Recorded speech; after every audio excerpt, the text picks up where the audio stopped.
بسم اللہ الرحمن الرحیم۔ السلام علیکم۔ آج 13 اگست بروز اتوار ہم بات کریں گے دو اہم ایشوز کے حوالے سے۔ نگران وزیر اعظم سے اہم ملاقات ہوئی ہے اور اس ملاقات پر پی ڈی ایم کو تکلیف ہونا شروع ہو گئی ہے، اور پی ڈی ایم کی جانب سے جو اتحاد تھا پی ڈی ایم کا، انہوں نے ایک دوسرے کا سر پھوڑنا شروع کر دیا ہے اور باقاعدہ کمپین شروع ہو گئی ہے، اور پاکستان پیپلز پارٹی نے خود کو الگ کر لیا ہے۔ پاکستان پیپلز پارٹی نے بڑے فیصلوں میں کہا ہے کہ ہم سے غلطیاں ہوئی ہیں۔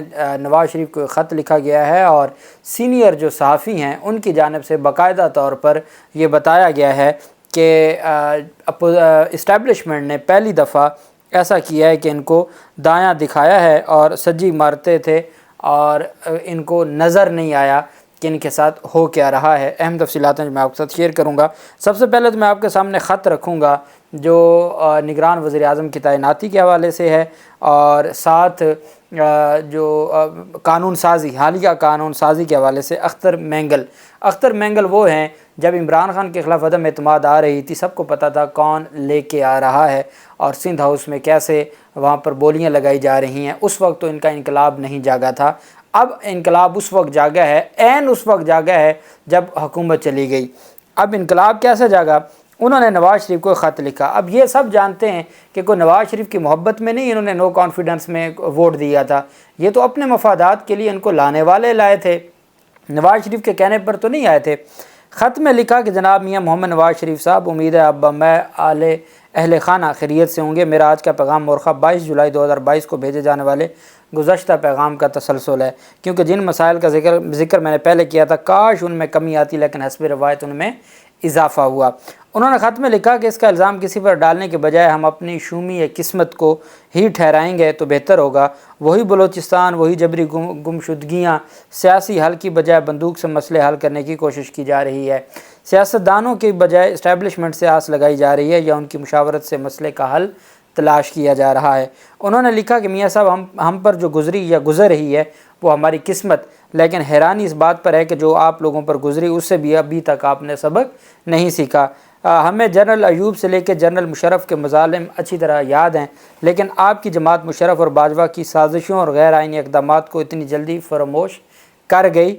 اختر مینگل نے لکھا کہ ایک بار پھر رات کی تاریکیوں میں اتحادیوں کو اعتماد میں لیے بغیر قانون سازی کر کے جمہوری اداروں کو کمزور کرنا اور غیر جمہوری طاقتوں کو مزید طاقتور کرنا جمہوریت کے تابوت میں مزید کیلیں ٹھونکنے کے مترادف تھا۔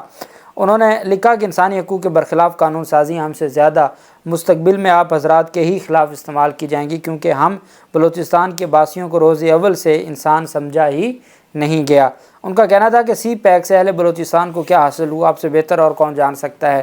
کتنے موٹر وے، بجلی اور شمسی توانائی کے منصوبے، میٹرو ٹرینوں اور بسوں سے لے کر صحت اور تعلیم کی سہولیات سے لے کے پینے کے پانی کے جو منصوبے اور سہولیات مہیا کی گئی تھیں وہ دنیا کی ترقی کی تاریخ میں اپنی مثال آپ ہیں۔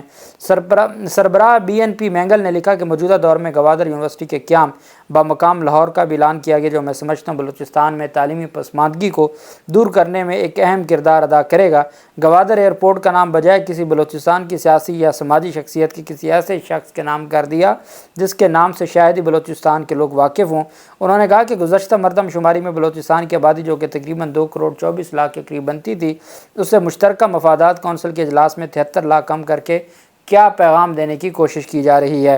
انہوں نے لکھا کسی بھی اہم فیصلے میں اتحادیوں کو اعتماد میں لیے بغیر فیصلے کرنا بعد اعتمادی ہی کو دوام بخشے گا۔ بڑے اور چھوٹے صوبوں کے درمیان نفرتوں کی مٹی سے بنائے گئے ان میناروں کی اونچائی اور مضبوطی میں کمی کے بجائے اضافہ ہی ہو سکتا ہے۔ اختر مینگل نے مزید لکھا کہ اپنے مفادات کے تحفظ اور اپنی مستقبل میں آنے والی حکومت کی راہ ہموار کرنے کے لیے قانون بنائے اور توڑے بھی جاتے ہیں، لیکن اس کے برعکس اہل بلوچستان کا اپنے پیاروں کے لیے آواز اٹھانا اور آنسو بہانا بھی خلاف قانون ہے۔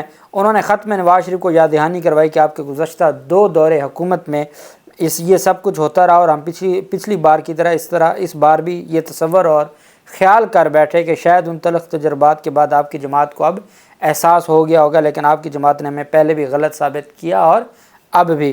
انہوں نے کہا کاش ہمیں مطالعہ پاکستان کے نصاب کی کتابوں میں گزشتہ 76 سالہ تاریخ پڑھائی جاتی تو شاید ہم تاریخ سے سبق حاصل کرتے، لیکن اب تو ہم اور آپ تاریخ کے سامنے صرف اور صرف جواب دہ ہیں اور جواب دے رہے ہیں۔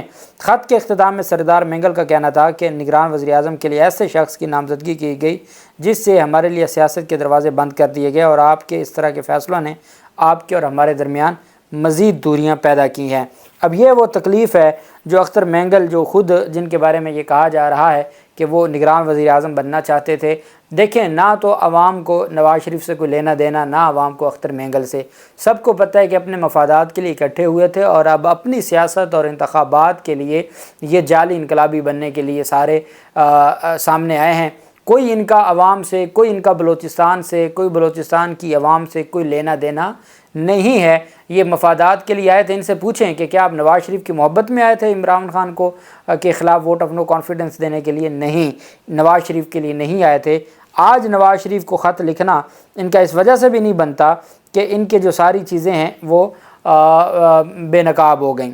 اب پاکستان پیپلز پارٹی کی جانب سے جو بیانیہ بنایا جا رہا ہے، پاکستان پیپلز پارٹی کہتی ہے کہ سی سی آئی میں نئی مردم شماری کی منظوری ہمیں نہیں دینی چاہیے تھی۔ آپ بہت کاکے تھے، آپ دودھ پیتے بچے ہیں، آپ کو بالکل پتہ نہیں تھا کہ آپ نے کیا کرنا تھا کیا نہیں کرنا تھا۔ آپ نے یہ سارا کچھ کیا، آپ کے وزیر اعلیٰ سندھ اس میں موجود تھے، 2 گھنٹے کا آپ نے ٹائم لیا، 2 گھنٹے کی ڈسکشن کے بعد آپ نے منظوری کے لیے اپنا ووٹ دیا۔ آج آپ کہتے ہیں کہ ہمیں نئی مردم شماری کی منظوری ہمیں نہیں دینی چاہیے تھی۔ بلز بھی اجلت میں پاس کیے گئے جسے ہم بھگتیں گے، بالکل آپ بھگتیں گے، اور اب آپ کا بھگتنا شروع ہوا ہے، اور یہ ساری چیزیں ہمیشہ کی طرح اب اس کے اوپر معاملات بڑے کھل کر سامنے آئے ہیں۔ اچھا، اب ایک بات میں آپ کو بتا دوں، 2 سینئر صحافیوں کی جانب سے فخر درانی کہتے ہیں جو لوگ سمجھتے ہیں کہ سینیٹر انوار الحق کاکڑ کا نام اچانک آیا وہ غلط سمجھ رہے ہیں۔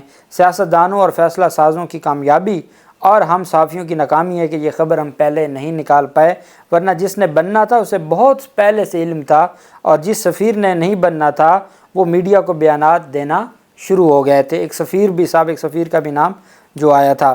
عمران میر کہتے ہیں کہ یہ والی جو اسٹیبلشمنٹ ہے، اب یہ پی ڈی ایم کے خاص لوگ ہیں، کہتے ہیں کہ یہ والی اسٹیبلشمنٹ ہر کام میں اپنے پتے آخر تک چھپا کر رکھ رہی ہے، دکھاتے سجی ہیں اور مارتے یہ کھبی ہیں۔ یہی وجہ ہے کہ ان کے پکے بندے بھی ٹامک ٹوئیاں مارتے رہے۔ ماضی سے مختلف حکمت عملی ہے، انہوں نے اپنے کئی پرانے چہروں کو بھی اس لیے خداحافظ کہہ دیا جو بہت عرصہ ان کے نام پر سودا بیچتے رہے۔ اب ان کو سب کو تکلیف کیا ہے کہ ان کو تو بتایا جاتا تھا اسحاق ڈار آ گیا، ان کو بتایا جاتا تھا جو جلیل عباس آ گئے، اس کے علاوہ باقی نام بتائے جاتے تھے۔ اب انوار الحق کاکڑ کا نام تو ڈسکشن میں ہی نہیں تھا، ان کے نام کے اوپر تو کوئی بات ہی نہیں تھی۔ جب یہ سارا کچھ نہیں تھا تو وہ اچانک سے کیسے آ گئے؟ اب چونکہ بلاول زرداری تو پہنچ گئے ہیں دبئی میں، اور شہباز شریف نے بھی 2-3 دن میں ان کی جو اہلیہ ہیں نصرت شہباز وہ بیمار ہیں، اور چونکہ یہاں تو کوئی ایسا ہاسپٹل انہوں نے بنایا نہیں ہے کہ جہاں علاج معالجہ ہو سکے، تو ان کو باہر لے کے جانا ہے، اور اللہ ان کو صحت دے۔ ان کو باہر لے کے جانا ہے تو وہ لندن چلے جائیں گے۔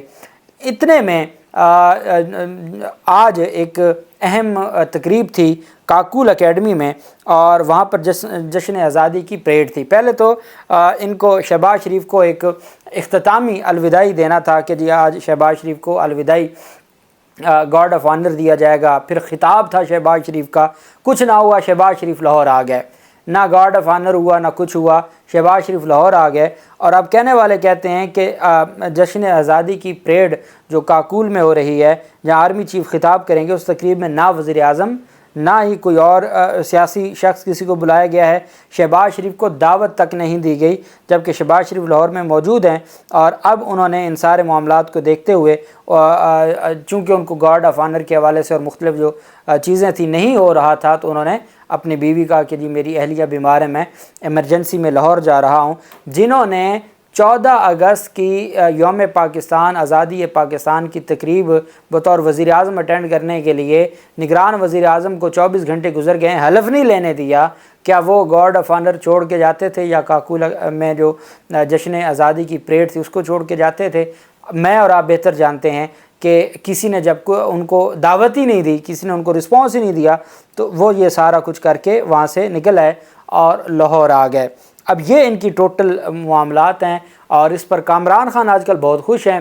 وہ ایک ہی بات کرتے ہیں جی کہ پی ڈی ایم، فضل الرحمان اور پاکستان پیپلز پارٹی، پارلیمنٹیرین، یہ سارے ان پر سختہ طاری ہے، یہ بہت زیادہ تکلیف میں ہیں۔ کامران خان کہتے ہیں کہ 15 سال کا جو سندھ میں جس طریقے سے زرداری مافیا نے تباہی مچائی ہوئی تھی، اس تباہی کو ختم کرنے کے لیے وہاں پر ایک نیوٹرل نگران سیٹ اپ اور لمبے عرصے کے لیے کامران خان بار بار ایک بات کرتے ہیں، غیر سیاسی لمبے عرصے کے لیے نگران سیٹ اپ آیا ہے۔ بہرحال فواد چودھری کی ملاقات ہوئی ہے نگران وزیر اعظم کے ساتھ، اور جیسے ہی نگران وزیر اعظم کا نام آیا تھا تو فواد چودھری بڑے ایکٹیو ہو گئے تھے۔ آپ جانتے ہیں کہ وہ دوبارہ سیاست میں ایکٹیو ہو رہے ہیں، اور P D M, anti P D M اور پرو اسٹیبلشمنٹ ان کی جو سٹیٹمنٹس تھیں وہ آنا شروع ہو گئیں۔ اب فواد چودھری کی جانب سے، اور یہ مصدقہ ذرائع یہ بتا رہے ہیں کہ فواد چودھری کو بھی نگران سیٹ اپ میں ایک عہدہ دیا جا سکتا ہے۔ وہ آج فیملی کے ساتھ گئے ہیں، باقاعدہ طور پر ان کی انوار الحق کاکڑ سے ملاقات ہوئی ہے۔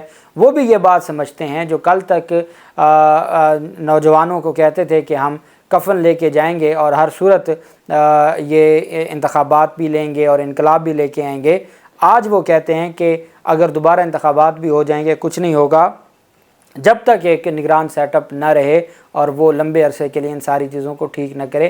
جو اس حد تک پہنچ گئے ہیں، جو آج جن کو خود لگتا ہے کہ جو فوراً الیکشن ہیں، انتخابات ہیں، وہ مسائل کا حل نہیں ہیں، تو کوئی بندہ ایسے بیانات نہیں دیتا، وہی بیانات دیتا ہے جس کو اس میں اپنا بینیفٹ نظر آ رہا ہوتا ہے۔ بہرحال یہاں پر نہ آپ کو کہیں نواز شریف نظر آئیں گے، نہ آپ کو کہیں پی ڈی ایم نظر آئے گی۔ اب پی ڈی ایم نے آپس میں لڑنا جھگڑنا شروع کر دیا ہے، ساری چیزیں آپ کے سامنے ہیں، دیکھتے ہیں۔